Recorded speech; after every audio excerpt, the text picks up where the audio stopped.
Eto mga idols, ang Hero Motorcycle, ang Indian brand na recently inintroduce sa Pilipinas ngayong year 2024 ay meron tayong tatlong existing model. Yan nga po ang X-Pulse 200, Zoom 110, scooter bike at ang kanilang naked bike, ang Hank 160R. Aba mga idols, ano kaya ang nasa lineup model ng bagong Hero ngayong 2025? Well, siyempre, lagi lang po kayo tumutok sa ating YouTube channel at Facebook page dahil i-update natin kayo once meron tayong confirm na bagong model sa Hero Motorcycle dito sa atin sa Pilipinas. Mga idols, sa Hero Motorcycle India, just recently nilaunch nila ang tatlong model na talaga naman po updated to. Ibig sabihin, pati ang engine ay pinataas nila ang displacement. Gaya nitong bagong X-Pulse 210. Wow, di ba? From 200cc, ginawa na lang 210cc. Kaya mas lumakas pa ang kanyang performance. From 19 HP, ngayon po ay naging 24 HP na siya. Ganun kalaki yung tinaas ng kanyang pinaka-performance. At meron din tayong bagong 250R sports naked bike, Hank 250R. O di ba mga idols, ang laking bagay din ito. Almost 100cc naman ang kanilang in-update dito. Plus, improve na rin ang kanyang engine dahil liquid cool na to from old model na air and oil cooled. So yun po yung mga bagay na dapat nating tingnan. Siyempre, ABS equipped at mas maganda yung kanyang pro suspension, naka-inverted na. So mga idol, ano po kaya ang dadalhin ng Hero Motors Philippines? Aba dapat, bilis-bilisan nila dahil matindi po ang competition ngayon sa atin sa Pilipinas. Lahat ng mga updated model ay dinadala rin ng mga Japanese brand. And sa mga Chinese brand, talagang ginagalingan pa nila at pinapalakas din. At syempre, mas updated at mas high-tech yung mga model naman ng China. Para dito naman sa mga Indian brand. So, tingnan natin kung dadalhin nila itong mga latest model na to na 250R na Hank, bagong 210 na X-Pulse at ang bagong scooter din na Zoom 125. At kung gustong umibabaw or umangat ang sales ng Hero Motors Philippines, aba mas magandang dalhin na nila yung mga latest model dito.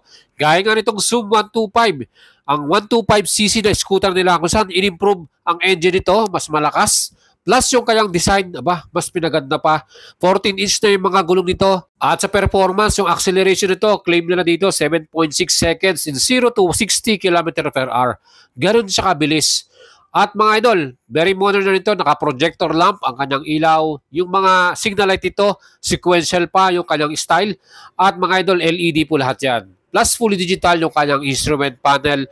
At syempre, yung ating gulong dito, 14-inch, alloy cast wheel. So mga idol, ano pang hinahanap natin sa isang 125cc with gulay board na rin? Talagang very comfortable and convenient para sa ating mga rider. Perfect to pang service natin, pang MC taxi, no? At malaking bagay yung 125cc dahil mas malakas ang performance ng engine dito. Compare dun sa existing model na meron tayo ngayon sa Pilipinas, ang Zoom 110, kung saan 110cc lang yung kanyang engine. At syempre, mas modern talaga tong 125 nila. Ayan mga idols yung kanyang meter panel. O diba? So kung titignan naman natin yung design ng front face, so iniba rin nila yung pinaka front face design ng Zoom 110 versus Zoom 125. And sa presyo naman, ang Zoom 110 ay may SRP 69,900 pesos. At mga idol, ang mga features nito, siyempre yung makina nito 110cc, air cool, yan din po ay 2 valves, at meron itong max power 8 HP at max torque 8.7 Newton meters. Ang kanyang total fuel capacity 5.2 liters at ang kanyang weight 109 kilograms. Mga idols, mababa ang seat height ito, 770mm. Kung gusto nyo pong maglabas ng isang scooter at pang daily service, okay din po itong ating Zoom 110 na to. LCD na rin yung kanyang display at LED na mga ilaw nito. Well mga idols, ano pang hinihintay ninyo? 70,000, aba, murang-mura na itong Zoom 110 natin para dito, ano? At kung dadalhin naman nila ang updated model na 125, hopefully hindi naman yung ganong kamahal. At tingnan naman natin ang kanilang off-road bike, ang X-Pulse 200. Mga idols, ito po available sa atin sa Pilipinas. At kung titignan po natin yung kanyang specs and details, ang total displacement nito 199.6cc at yan po may max power 19 HP at max torque 17 Newton meters. Yan din po ay naka 4 valves, fuel capacity 13 liters at ang kanya naman pong pinaka-top features ito, meron tong phone connection or USB connection at meron na rin siyang charging socket plus may ABS din ito. At syempre, ang presyo nito ay 140,000 pesos. Ang kagandahan dyan mga idols, malaki yung gulong dito sa harapan. 21" at sa likod naman 18". At ang the best din dito, mataas yung kanyang ground clearance, 220 mm.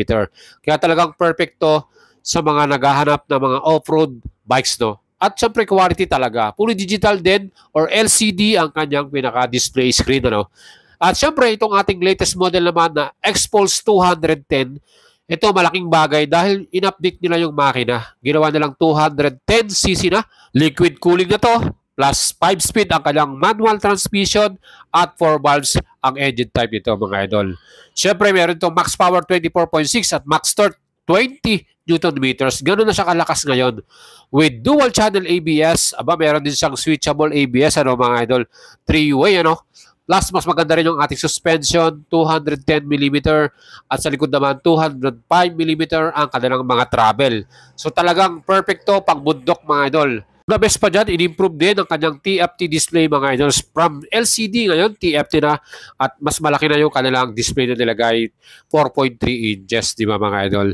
At talagang subok na itong ating Xpulse 210 na to, no? Kumbaga kilala to sa India eh. At talagang matibay, very top. Perfect sa mga off-road at trails natin. So sa mga idol natin, sana nga idalhin na ito ng Hero Motors Philippines. So shoutout sa kanila at magkaroon na tayo ng bagong model update para sa mga Hero models at Hero motorcycle na available sa Pilipinas. Well, maraming matutuwa dyan kasi mas marami tayong pagpipilian at mas mura po ang mga Hero motorcycle. Gaya nitong Xpulse 200, may presyo lang yan na 140,000 pesos. So dito sa atin sa Pilipinas, may color na available to na white, blue, at red. Tatlong kulay ang ating Xpulse na yan. At syempre mga idols, ang pinaka-inaabangan din natin dito, ang bagong Hank 250R. O di ba? Ito talagang mas maganda, mas malakas ang performance. From 163cc na old model, magiging 250cc na, no? So almost 100cc ang in-update ni narrator, in-upgrade. So mga idol, in-update din yung kanyang display. Siyempre, mas maganda na. Meron na siyang TFT color, no? At siyempre, yung pakagandaan dyan, best in segment yung kanyang dual channel ABS plus inverted fork suspension. Ang ganda, di ba? 43mm dual cartridge. I'm pretty sure talagang maraming bibili itong bagong model na ito, Hank 250R, kung i-maintain nila yung murang presyo, no? Kasi nga, yung Hank 160R ay napaka-affordable niyan. 100,000 pesos lang yan or 99,900 pesos. So ito, pwedeng sabihin natin, dagdagan na lang ng 50K. 150,000 ay talagang sobrang mura pa din para dito sa ating 250cc na bagong sports naked bike from India. Yan nga po ang Hero Hank 250R. So mga idol, nakita nyo, adjustable din ang kanyang pinaka-rear suspension, LED lightings, ang ganda at ang forma, no? Talagang marami talaga magkakagusto dyan. And for me mga idols, kung ako po sa Hero Motors Philippines, mas maganda na dalhin nila itong mga latest model nila at yung mga improved, updated model na to dahil talagang ang competition po sa Pilipinas talagang grabe na. Ang dami ng brand ng motor, ang daming kalaban. So mas maganda na talaga sumasabay ka at updated yung mga model na dinadala mo para makuha mo yung market, ano, maraming magkagusto. Siyempre itong mga latest model na to na Hank 250R, Zoom 125 at Xpulse 210, pagdating pala sa specs talagang panalo-panalo na. At asahan na natin dahil Hero yan, mas mura ang presyo. That's it mga idols. Don't forget to subscribe at tutok lang sa ating YouTube channel para sa mas marami nating update. Ciao!